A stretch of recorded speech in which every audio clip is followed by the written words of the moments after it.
Liberal लोगों की जितनी भी कोशिशें थी जर्मन यूनिफिकेशन की वो तो पूरी नहीं हो पाई। तो अभी भैया जर्मन यूनिफिकेशन करे तो कौन करे? तो देखो, in 1848 German middle class tried to unify different regions into a nation state governed by an elected parliament। हमने जो अभी जस्ट पढ़ा उसी की एक ऐसी लाइन लिख दी है, ठीक है। However, the liberal initiatives किसने सप्रेस किया था? मोनार्की एंड मिलिट्री ने। So it was suppressed bye combined forces of monarchy and military. तो अभी पहली चीज़ एक चीज़ बता देता हूँ, वार्निंग साइन। अगर एग्जाम में कुछ छोड़ना चाहते हो तो ये तीनों यूनिफिकेशंस तो गलती से भी मत छोड़ना, क्योंकि ये इनकी हाईएस्ट प्रोबेबिलिटी होती है आने की। तीन में से एक ना एक यूनिफिकेशन तो दिख ही जाता है, मतलब ऐसे श्योरिटी नहीं दे रहा कि दिखेगा ही दिखेगा, बट बहुत हाई प्रोबेबिलिटी के आएगा। तो पढ़ लो। अच्छा, मैं अगर टॉपिक पे वापस आऊँ तो लिबरल इनिशिएटिव तो फेल हो गया। तो अभी नेशनल यूनिफिकेशन जो करने की जॉब थी वो एरिस्टोक्रेसी एंड मोनार्की ने ही पकड़ी। हाँ, मजाक नहीं कर रहा मैं। जर्मन यूनिफिकेशन जो हुआ था ना, वो किसी लिबरल इनिशिएटिव की वजह से नहीं हुआ था। It happened because of monarchy and aristocracy. वो कैसे, देखते हैं।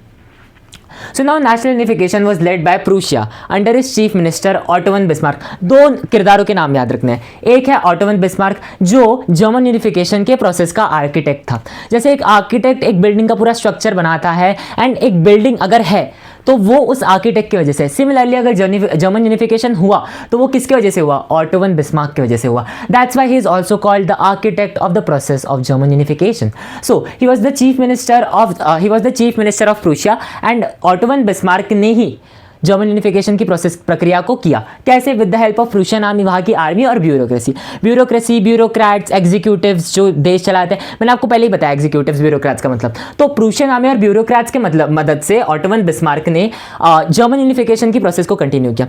वो कैसे हुआ? तो प्रूशिया ने ऑटो वन बिस्मार्क के अंदर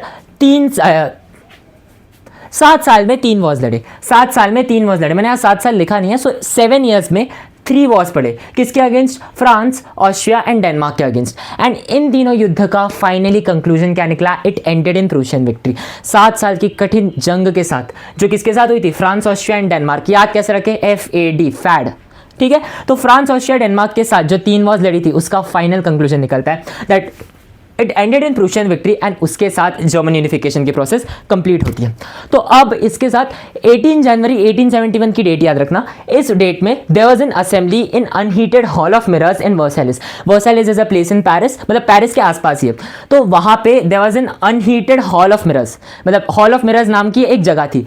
तो वहाँ पे काइजर विलियम वन जो किंग थे, मैंने बताया 2 चीज़ें याद रखनी है। एक है ऑटो वन बिस्मार्क, दूसरा है Kaiser William one. He was the king, he was the emperor of German empire. और कभी भी राजा खुद काम नहीं करता, अपने चीफ मिनिस्टर्स अपने आर्मी से ही काम कराता है। So Kaiser William one was proclaimed as the emperor of Germany. जो नई जर्मनी बनी, यूनाइटेड जर्मनी बनी, अलग अलग प्रिंसिपैलिटीज को फाइनली इन्होंने यूनाइट करके एक नेशन स्टेट बना लिया था। किसने? ऑटो वन बिस्मार्क ने।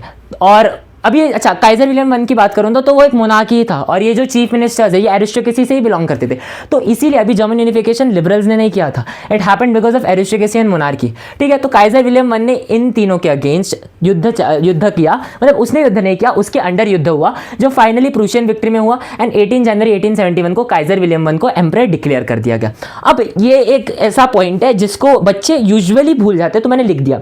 जो नई स्टेट बनी है ना, जो काइजर विलियम वन ने बनाई, it put a strong emphasis on modernising currency, वहाँ की currency, banking, judicial and legal system. जितना भी लीगल सिस्टम है उनकी जुडिशियरी पे, उनकी बैंकिंग, उनकी करेंसी, ऐसी चीज़ों पे एक ज़्यादा एम्फोसिस दिया गया, क्योंकि उनको लगा ऐसी चीज़ों से हम स्टेट को और मॉडर्नाइज कर सकते हैं, जिसकी वजह से हमारा स्टेट इवेंचुअली और स्ट्रॉन्गर बन जाएगा। ये था। अब इसके बाद हम पढ़ेंगे इटालियन रेवोल्यूशन।